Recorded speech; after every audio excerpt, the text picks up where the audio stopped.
I hadn't been home in nearly 6 months. College had become more of a reason to stay away than to study.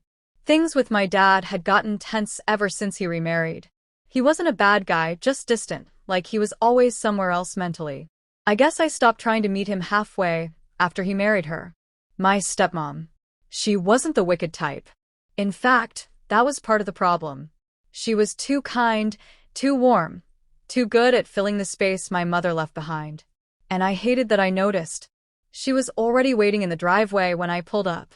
Long beige coat, hair tied up, a slight smile that didn't quite reach her eyes. The plan was to spend the weekend together at the family cabin. It had been in my mom's family for years, but after her passing, my dad insisted we still use it. This trip was his idea. But a work emergency came up last minute, and just like that, it was just me and her. I thought about bailing. I even packed lightly in case I decided to dip early. But I didn't. I got in the car with her. The drive was 2 hours, through winding roads and early winter fog. She made small talk about the weather, about how much school must be stressing me out. I gave her short replies. Not cold, just careful. I could feel the weight of her glancing at me occasionally. Maybe she felt it too, that strange, unspoken space between us. By the time we arrived, the clouds had thickened. The cabin looked just like I remembered. Dark wood, a steep roof, a chimney that always needed coaxing to work. She went inside first while I unloaded. When I stepped in, she had already lit a few candles. The lights flickered slightly, and she mentioned the storm forecast. I shrugged, trying not to let the quietness unsettle me. Dinner was light. Leftover pasta she'd packed, and some wine she insisted I try. It was awkward. We sat across from each other in the small kitchen, our words floating above half-empty plates. I could feel her watching me when I wasn't looking. Not in a seductive way. Just observant. As if she was still trying to figure out what kind of man I was becoming. When thunder cracked, she jumped slightly and laughed it off. I didn't. The signal bars on my phone vanished not long after. No service. I tried to act unfazed, but the silence became heavier, stretched between us. She excused herself to change into something more comfortable. When she returned, she was wearing a large sweater that hung off her shoulder and leggings. She looked more real, less like the picture-perfect wife she tried to be at home. She sat near the fireplace, trying to get it going. I watched from the couch, trying not to think about the way her hair fell messily around her neck or how she pulled her knees up to stay warm. I offered to help, and together we managed to get a small flame started. We sat near it, without speaking much. Just the sound of crackling wood and distant wind. She asked me if I ever came here with my mom. I nodded. She said she hoped the place didn't feel different because she was here now. I told her it wasn't that. And it wasn't. It wasn't about her being my stepmom. It was about her being her. I think I always noticed her in a way I wasn't supposed to. Not lust, not exactly, but an awareness. An edge to every conversation we had. A filter I couldn't shake. She noticed my gaze lingered and asked if something was on my mind. I lied. Said I was just tired. She smiled, but it was faint. There was something behind her eyes. Not pain. Not longing. Just a knowing look. Like she'd been waiting for me to be honest with her. But I wasn't ready. The rain started hard. Heavy sheets hitting the roof, drumming like fingers tapping impatiently.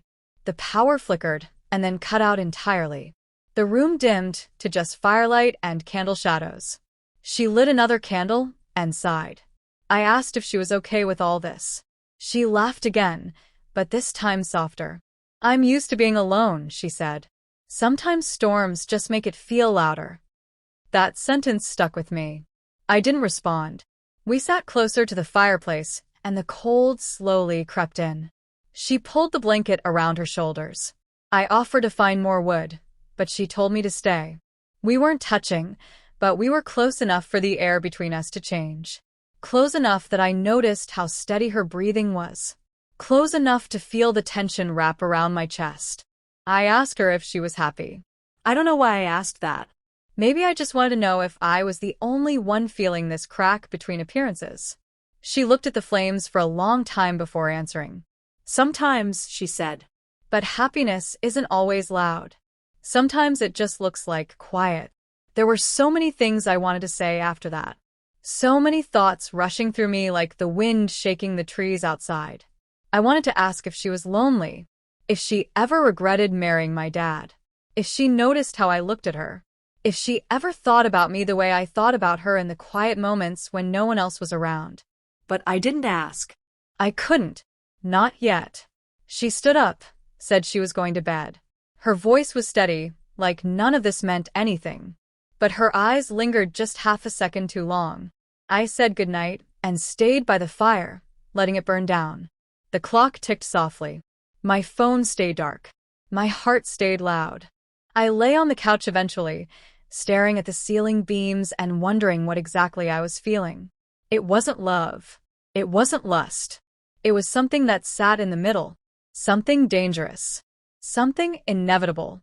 When I finally fell asleep, the last thing I remembered was her voice in my head, quiet and close. Sometimes storms just make it feel louder. And somehow I knew she wasn't just talking about the rain. I woke up to the sound of rain still pressing against the windows. It hadn't stopped all night. The fireplace was just glowing embers now, the room dim and cold. I didn't know what time it was. My phone still had no signal, no messages, no missed calls. Just silence. I sat up and listened for movement. Nothing at first. Then the soft sound of a kettle boiling in the kitchen. She was already dressed in a simple hoodie and leggings, barefoot, standing near the stove.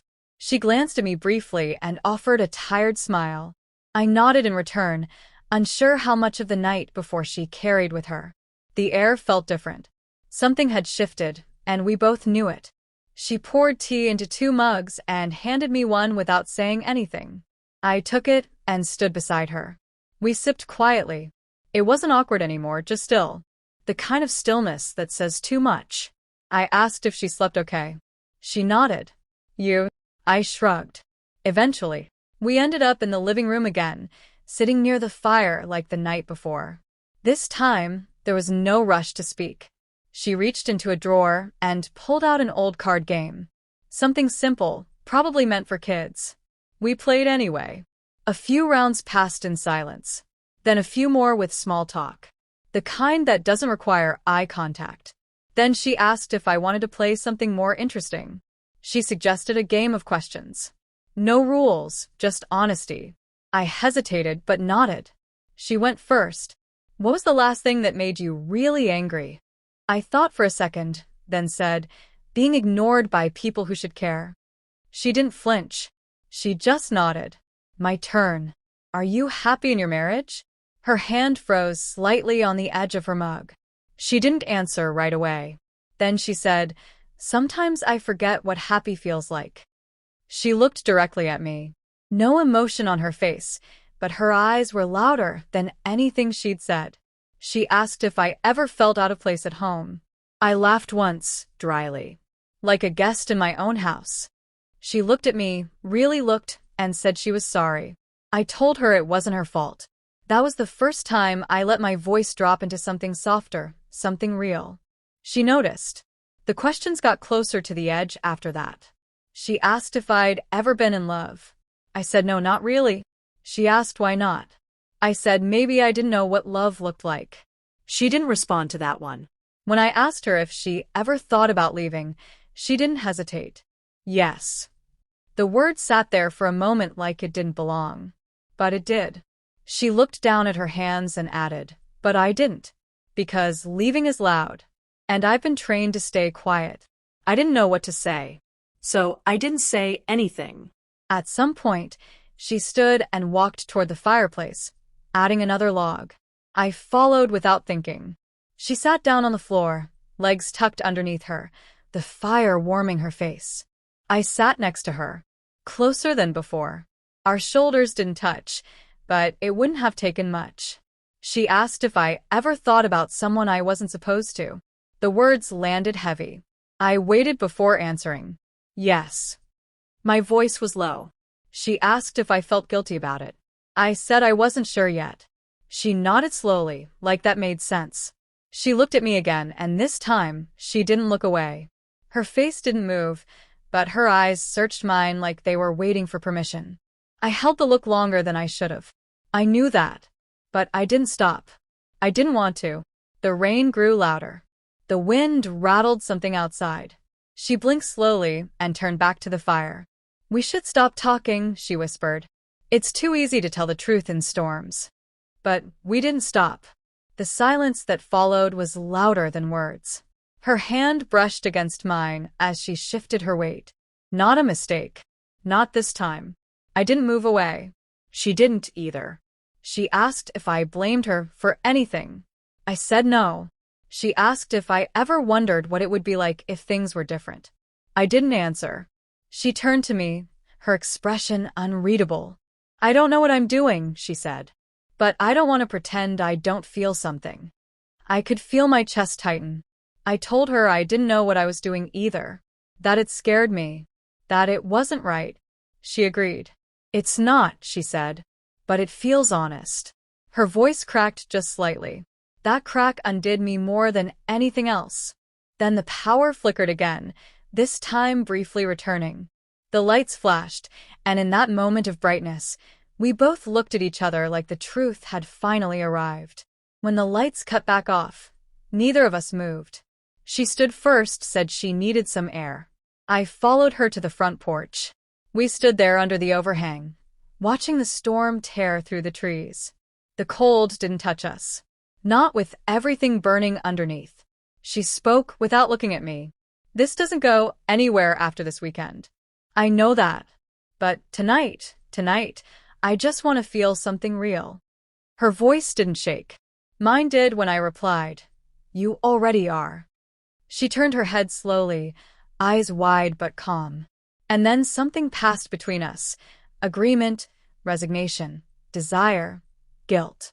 All of it. None of it mattered in the moment.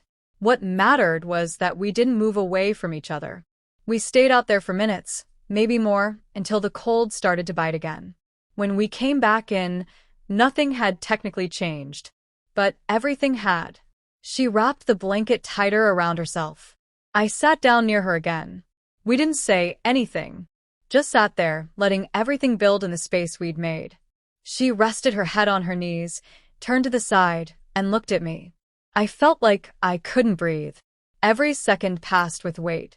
I said her name once, quietly. She closed her eyes and whispered mine back. Just that. Nothing else. She stood and walked away, toward the hallway, and I thought maybe it was over. Maybe she'd changed her mind. Maybe that was all it was ever going to be. But she paused, looked back once, and didn't say anything. Then she went into her room. Left the door open just slightly. A gap barely wide enough to see the firelight flicker off the walls. But enough to know it wasn't a mistake. I didn't move right away. I sat there, trying to slow down the storm inside me. Trying to tell myself I wouldn't go. That I couldn't. That it was wrong. That it would ruin everything. But when I stood up, I already knew I'd made the decision long before I walked to that door. The door didn't creak when I pushed it open. The room was warm, lit softly by a small lamp on the nightstand. She sat at the edge of the bed, back straight, hands resting on her lap. She didn't look surprised. She didn't look guilty either. Just calm. Like everything had already been accepted long before this moment. I closed the door behind me. The silence said more than words ever could. I didn't ask what this meant. I didn't ask if she was sure. She didn't ask me to leave. She didn't ask me to stay. We didn't need permission anymore. Everything was already understood. There was no performance. No hesitation. Just closeness. Just warmth. Just the quiet kind of desperation that comes after too many moments of restraint. I noticed every small detail. The way her fingers curled slightly, the shift in her breathing, the way her eyes stayed on mine and never wavered. She was still wearing that oversized hoodie, still barefoot, still looking at me like I was a memory she hadn't lived yet but already missed. I didn't say anything. Neither did she. There was nothing left to say that wouldn't undo what we both already decided. She reached for my hand first. Not quickly. Not shyly. Just with intent. She held it for a while, like grounding herself, like trying to be certain this wasn't a dream or a mistake. When she finally pulled me closer, I followed without thinking. Not because I didn't know what was happening, but because I did. Everything slowed. The storm outside had dulled to a soft rhythm, like background music to something we couldn't name. I could feel her heartbeat. Steady, slow, certain. There was no rush. No need for noise. Just the shared understanding of crossing a line we both knew had been slowly moving this whole time. She looked at me once more, as if to give me a final chance to change my mind. I didn't take it. She didn't wait. Every movement was intentional, measured, gentle, and for the first time in what felt like years, nothing felt complicated. No questions. No roles. Just two people who were tired of pretending not to feel what they felt. She was quiet. I was too. Everything between us was silent but vivid, like we'd stepped into something we couldn't rewind. She didn't act like someone trying to forget her life outside the cabin. And I didn't act like someone needing to justify what this was. We were just present. No games. No regrets. Just the pull of something we'd both avoided long enough. Her fingers traced mine, memorizing. Like she was writing something she'd never be allowed to say out loud. I touched her like I already knew I'd never get this moment back again. We didn't rush. We didn't speak. We moved like we were trying to hold on to something we knew we couldn't keep. When it was over, we didn't move for a while. She leaned into me.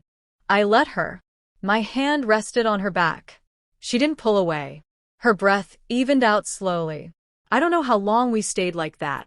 But the longer we did, the heavier the silence became. Not awkward, just full. Eventually, she pulled the blanket around her and whispered something. "This won't fix anything." I nodded. "I knew that," she added. But for once, I didn't feel invisible. That hit harder than I expected. I wanted to tell her she wasn't. That I saw her long before this night. But the words felt too late. I said her name softly. She looked at me. No tears. No fear. Just calm acceptance. She said, "You're going to leave this place and go back to your life. And I'll stay here and pretend like mine is still together." She didn't say it to make me feel guilty. It wasn't bitter. Just real.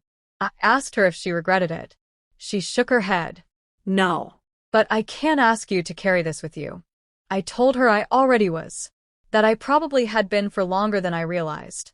She leaned into me again, resting her head on my chest. I held her tighter this time. She didn't ask for comfort, but I gave it. Because I needed it too. I asked what we were supposed to do now. She said, "We wait for the storm to pass. Then we forget." I asked if she really could. She said, "No. But we'll pretend." I believed her. Eventually, she stood and walked to the window. Rain still tapped against the glass. The world outside hadn't changed, even though ours had. She said, "Tomorrow I'll make breakfast. We'll sit across from each other, like we did yesterday. And it'll be normal again." That's how these things survive. In silence. I wanted to tell her I didn't want to go back to pretending.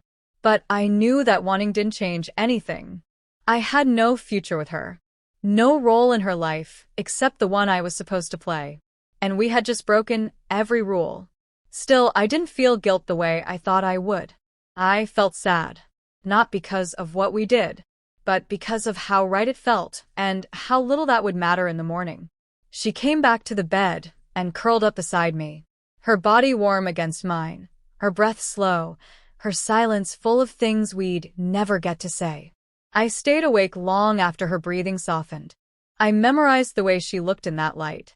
I memorized the way I felt. Because I knew memory would be the only thing I'd be allowed to keep. When I finally closed my eyes, I didn't dream. There was no need. The storm outside had quieted, but the one inside me had only just started. I already knew this would change me.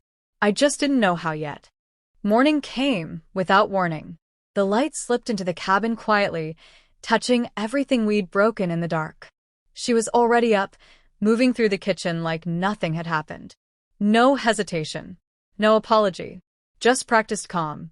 I watched her from the hallway for a moment, waiting for something. Anything. that would let me believe it wasn't real. But it was.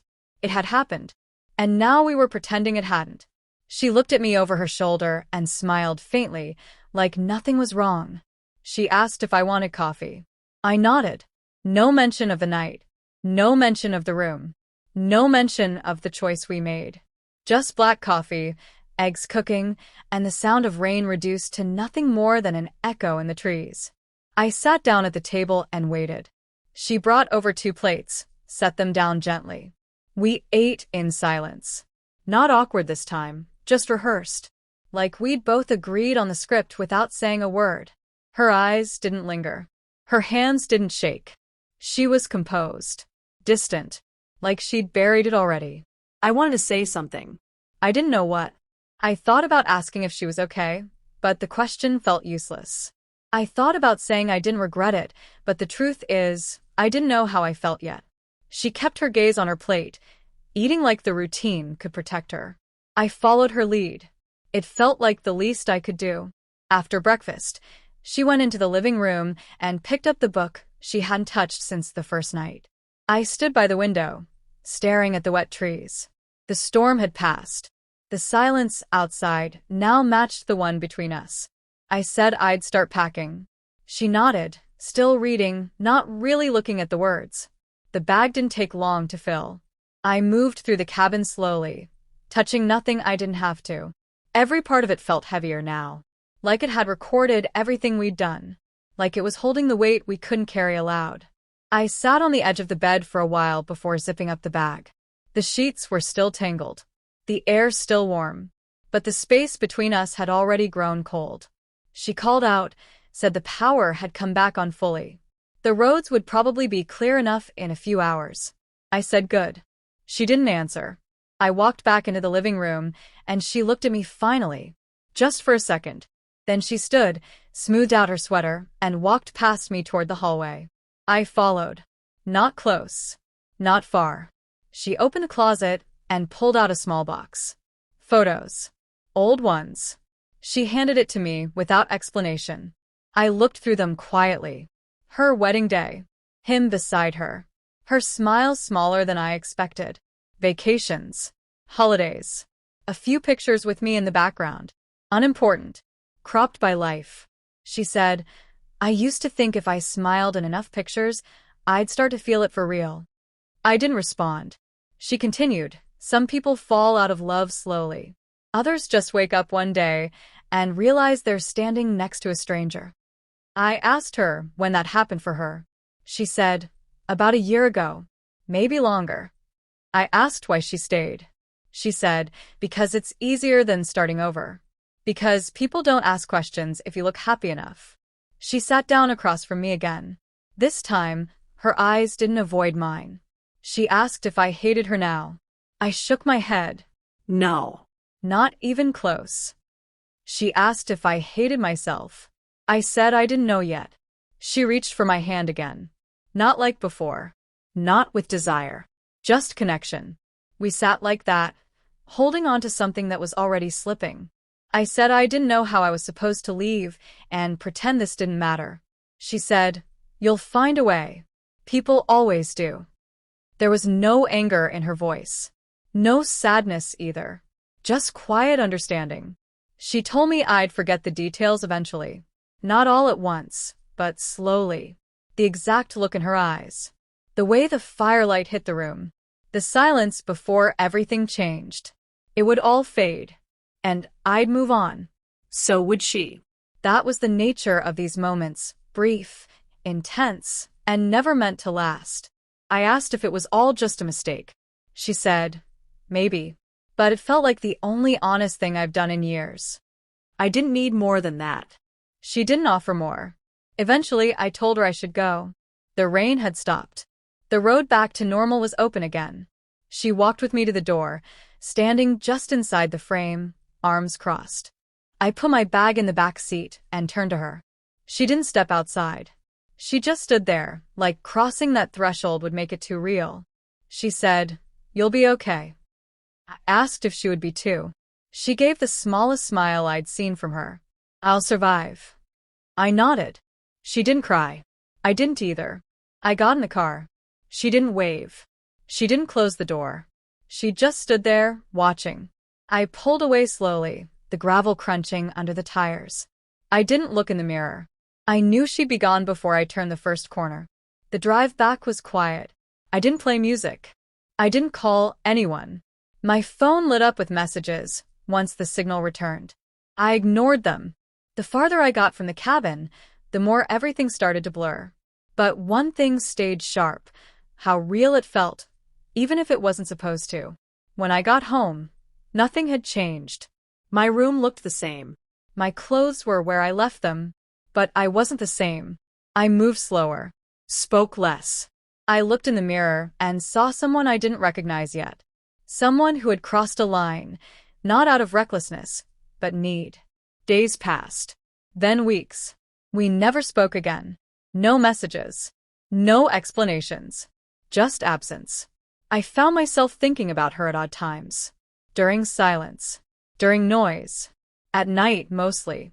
I'd remember her voice, the way she said my name, the way she held her sadness quietly, without asking anyone to notice. I didn't tell anyone.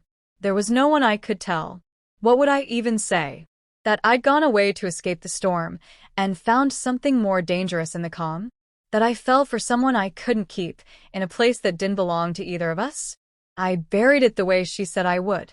Piece by piece. Letting memory dull around the edges. But it never disappeared completely. I don't think it ever will. Some moments live too deeply to fade. She's still married. I saw a photo once, by accident. A family picture. Smiles. Light.